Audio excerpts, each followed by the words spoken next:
Guys, zvimwe zvezvitaugwa nana ziyambi ka maone kungomuka munhu achingotaura zvaatoda otoenda mberi utoti ndizvozvo ndo zvinotoitika.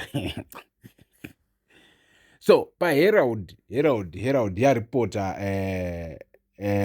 news dzandivhundusa hanzi musoro nyaya yakatiwo political toxicity cost Zim 200 billion US dollars. 200 billion US dollars. Political toxicity. Right. This Zambia had been imposed hanzi Zimbabwe has lost up to 200 billion since 2000 due to political toxicity and disputed polls as a result of a short electoral cycle that has seen the country in a constant election mode. Justice, Legal and Parliamentary Affairs Minister Ziyambi told the Senate yesterday. Ndizuro pavakazvitaura. Minister Ziyambi said this while presenting his second reading speech of the Constitutional Amendment Bill number 3 to the Senate. The 5-year electoral cycle was adopted in 2008 to harmonize the parliamentary, presidential, and local authorities elections. And the minister said the move has failed to address some of the issues it was meant to resolve.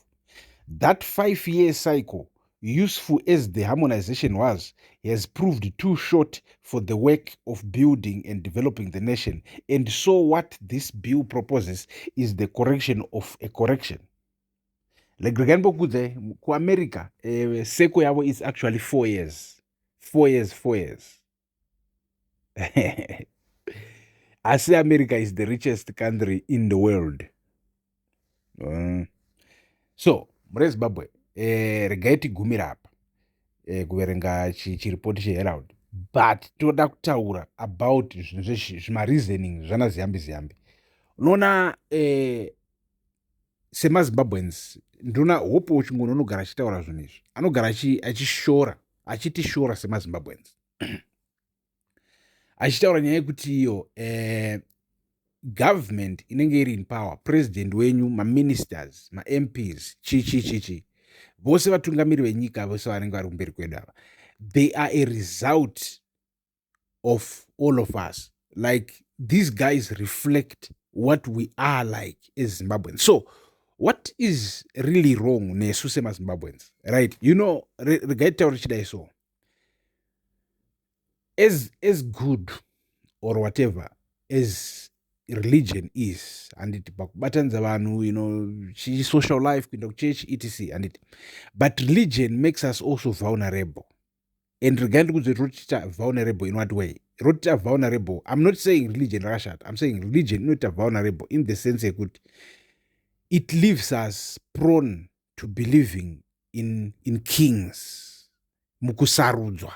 And it tasaimone vanhu vanenge nyaya yekusarudzwa yekuti wakasarudzwa, and people are so okay with it kuti kune vamwe vanhu vakasarudzwa kurarama zviri nani kupfuura imi, and they believe it.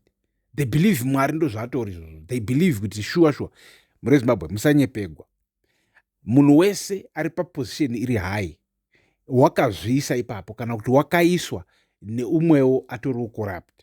Handiti kwete kuti kwanzi wakasarudzwa, kana akasarudzwa haana kusarudzwa naMwari, wakasarudzwa noumwewo munhu. Handiti kwete nevanhu. In fact kune nyika dzokuti zveshuwa kana uri patopwa unenge wakasarudzwa nevanhu, negutsa ruzhinji, munhu wese, kana kuti more than half vanhu vakakuvhotera ndosaka uri papo. But zvemuzimbabwe musakanganiswa muchiudzwa kunzi kwanzi wakasarudzwa ngodai. So shoko rokuti kwanzi wakasarudzwa rokandwa everywhere munongo ribudisa kutokanda. Reason, it's simple, it's because kana bhaibheri richitaura zvokusarudzwa richibvumira nazvo zveshuwa, chiro isusu muzimbabwe kukwanisa ngoti Mnangagwa wakasarudzwa vamwe vanhu vasina, but inhema idzodzodzo. Chokwadi chacho ndechekuti zvinhu zvinoitika panyika zvinoitwa nevanhu, and tisi tinozviita, tisi tosarudza toita sei, asi kune vamwe vanozoshandisa power yakafanana nemaweapons kuti ivo vatonge vamwe, and vapinda paya vachadi kubva vakutongobatira munhu wese. Do you understand muri Zimbabwe kuti isusu tichitaura kudai so life yana Mnangagwa kana kuti all those guys who are rich who are there is totally different. They don't see things the way we do. and they don't. Everything to them is strategy, it's calculated. And muchiona chuzwa nzee wiki newazobuda waenda kunoona madzibaba vakati wava pamota wanoona mai vamadzibaba vakati, it might look like, oh, this guy is a good guy, is a philanthropist, une love, helping people. But to him, it's just marketing. It's a strategy. He's winning the support he needs. He's winning the influence he needs.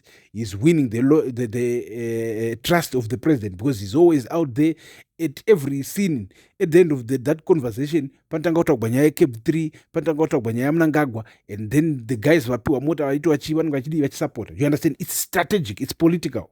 And everything chechichitika, it's just political, it's strategy.